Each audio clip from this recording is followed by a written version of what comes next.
তো আমাদের কুরবানিগুলো প্রায় সময় মানুষের জন্য হয়, এটা শিরক। আল্লাহ বলছে কুল ইন্না সলাতি ওয়া নুসুকি ওয়া মাহইয়ায়া ওয়া মামাতি লিল্লাহি রাব্বিল আলামিন, বলো তোমার নামাজ, তোমার কুরবানি, তোমার সব কিছু, তোমার বেঁচে থাকা আর তোমার মরে যাওয়া লিল্লাহি রাব্বিল আলামিন, আল্লাহর জন্য। বলুন না সুবহানাল্লাহ। দাওয়াতকে আসার সময় একটা ভেড়া ছিল, ওই ভেড়া থেকে সামান্য দাঁত খিলাল করে নিলেন। রাতের বেলায় স্বপ্ন দেখে রে বিশাল কিয়ামত হয়ে গেছে, আর বিশাল একটা মানুষ দাঁড়িয়েছে, নুদুস মার্কা। সে বলে আল্লাহর ওলি, তুমি জাহান্নামে যাবে আর তোমার তৈরিকৃত জান্নাতে আমি চলে যাব। তিনি বললেন কেন গো কেন? সে বলে তুমি আমার হক নিয়েছ। তিনি বললেন আরে আমি কোনো মানুষের হক খাইনি। বলে হ্যাঁ গো তুমি খেয়েছো। তখন স্বপ্নে দেখছেন ফিরিস্তারা সামনে আসলেন, বললেন মধ্যকালে মধ্যস্থ করা হক। ফিরিস্তারা বলে হ্যাঁ, হে আল্লাহর ওলি তুমি জাহান্নামে চলে যাও, আর ওই জাহান্নামী মানুষগুলো জান্নাতে চলে যাক, তোমার জান্নাতে। তিনি বললেন আমি তো কারো হক খাইনি। তখন বলা হলো তুমি দাওয়াত খাইতে গিয়ে আসার সময় দাঁত কিলাল করেছিলা, ওটা কার? ভেড়ার দাঁত কিলাল।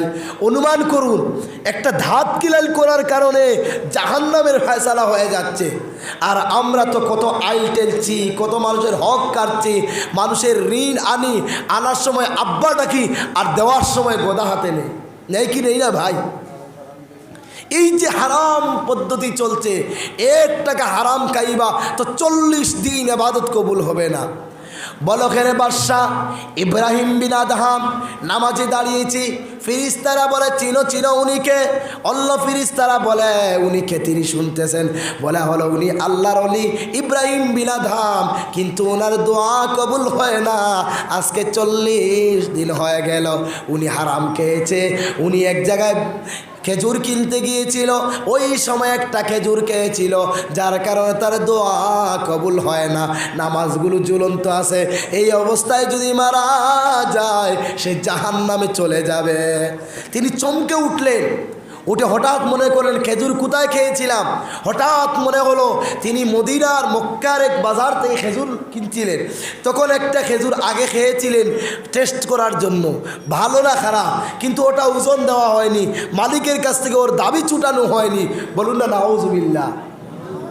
আমরা আঙ্গুর কিনি ভাই, আগে একটা মুখে দেই। আমরা বাজার থেকে সফরি কিনি, আগে একটা খেয়ে নেই। এইটার যদি দাম না দেই, এটা যদি আমার ওজনের পরে একটা যদি তাকে না দিয়ে আসি, তাহলে জাহান্নামে চলে যাব। তো আল্লাহর ওলি চলে গেলেন, চলে যাওয়ার পর মদিনায় চলে গেলেন, মক্কায় চলে গেলেন। যাওয়ার পরে ওই দোকানের মালিক খুঁজালেন, দেখলেন যুবক ছেলে। বললেন ওরে যুবক, তোমার আব্বা কোথায়? সে বলল আমার আব্বা মারা গেছেন। তখন তিনি কান্না শুরু করলেন। ওই ব্যক্তি বলল আল্লাহর ওলি কেন কেন কান্না করছেন? তোমার আব্বা মারা গেছে, আর আমি একটু খেজুর খেয়েছিলাম, তার দাবি ছুটানোর জন্য এসেছিলাম, আজকে এসে পাইলাম না। তোমার আব্বা কোথায়? মারা গেল। তখন বলে আমি আমার দাবি ছুটিয়ে দিলাম, আমি দাবি আব্বার পক্ষ দিয়ে ছেড়ে দিলাম, কিন্তু আমার একজন ভাই মদিনায় আছে। তখন তিনি মদিনায় হেঁটে গেলেন, সেখান থেকে ভাইয়ের দাবি ছুটালেন।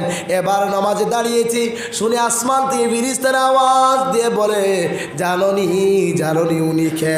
আরেকজন বলে উনি কে?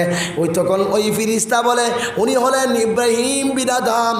আজকে 40 দিন পরে তার দোয়া কবুল হইতেছে। তার দোয়া কি হইতেছে? কবুল হইতেছে। এই জন্য আমরা হারাম থেকে যেন বাঁচি।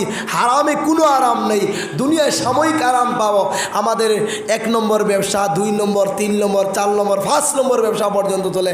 ডাক্সের ব্যবসা, গাজার ব্যবসা, আবার ব্যবসা, ট্যাবলেটের ব্যবসা মিজোরাম করছে আমাদের ছেলেরা। তো দুনিয়ার দোয়া কবুল হবে কিভাবে? রাস্তাঘাটের টাকা খেয়ে শেষ, লেফটিনের টেকা মেরে শেষ, ইন্দিরাবাসের টেকা মেরে শেষ। ওই যে আমাদের হারাম সম্পর্ক, হারাম খাদ্য, এই জন্য আজকে আমরা আল্লাহ আল্লাহ করতে ভালো লাগে না, আল্লাহর জলসায় বসতে ভালো লাগে না, দিল অন্তর সব হারাম খাদ্য দিয়ে ভর্তি করে দিয়েছি। আল্লাহ বলছেন, আল্লাহ নবী বলছে ইত্তাকিল মাহারিম, তুমি হারাম থেকে বেঁচে যাও, তাকুন আবাদান নাস, যদি হারাম থেকে বেঁচে যাও তুমি বিশ্বের মধ্যে সর্ববড় বৃহৎ আবিদ হয়ে যাইবা। বলো সুবহানাল্লাহ। তাকুন আবাদান নাস, মানুষের মধ্যে তুমি সবচেয়ে বড় ইবাদতকারী হয়ে যাইবা, সবচেয়ে বড় আল্লাহ ওয়ালা হয়ে যাবা। শর্ত হলো হারাম থেকে বেঁচে যাও। আজকে হারাম, কত ধরনের হারাম চলছে, এগুলো আমরা মনেও করি না, ওগুলো যে হারাম খাচ্ছি এগুলো একবার চিন্তাই করি না। তো যাই হোক প্রিয় ভাইরা, আল্লাহর ইবাদত করতে কাউকে যেন শরীক না করি, আল্লাহর ইবাদত আল্লাহর জন্য যেন করি। জানেন, আমি আমার ঘরের কারগুজারি দিচ্ছি। এই বছরে গরু এক বছর বন্ধ হয়ে গিয়েছিল, গরুতে কি বেমার এসেছিল। তো আমি বললাম ছাগল কিনে কুরবানি দিব। তো আমার আম্মা বলছে, আরে ছাগল দিলে কুরবানি কি হবে, ওই যে তোর দুলাভাইরা ভুনাইরা কেউ ছাগল খায় না, তো গরু দিতে হবে, গরু না হলে কুরবানি এই বছর বাদ দেয়। বলুন না নাউজুবিল্লাহ। আমি বললাম কেন, তোমার দামদার খাওয়ানোর জন্য, তোমার মেয়েদের জামাই খাওয়ানোর জন্য কি কুরবানি? তখন বুঝতে পারলেন, তওবা করালাম। তো আমাদের কুরবানিগুলো প্রায় সময় মানুষের জন্য হয়, এটা শিরক। আল্লাহ বলছে, কুল ইন্না সলাতি ওয়া নুসুকি ওয়া মাহইয়ায়া ওয়া মামাতি লিল্লাহি রাব্বিল আলামিন, বলো তোমার নামাজ, তোমার কুরবানি, তোমার সব কিছু, তোমার বেঁচে থাকা আর তোমার মরে যাওয়া লিল্লাহি রাব্বিল আলামিন, আল্লাহর জন্য। বলুন না সুবহানাল্লাহ। আজকে আমরা নামাজ পড়ি না, নামাজ পড়ে বিয়াই এসেছে বাড়িতে, এখন কি করব, মেয়ের কন্যা দেখা হবে, মেয়েকে আজকে কন্যা দেখা হবে, যদি বাবা নামাজ না পড়ে তাহলে কেমন লাগবে? তখন টেকিয়াপতি আল্লাহু আকবার মসজিদে যায়।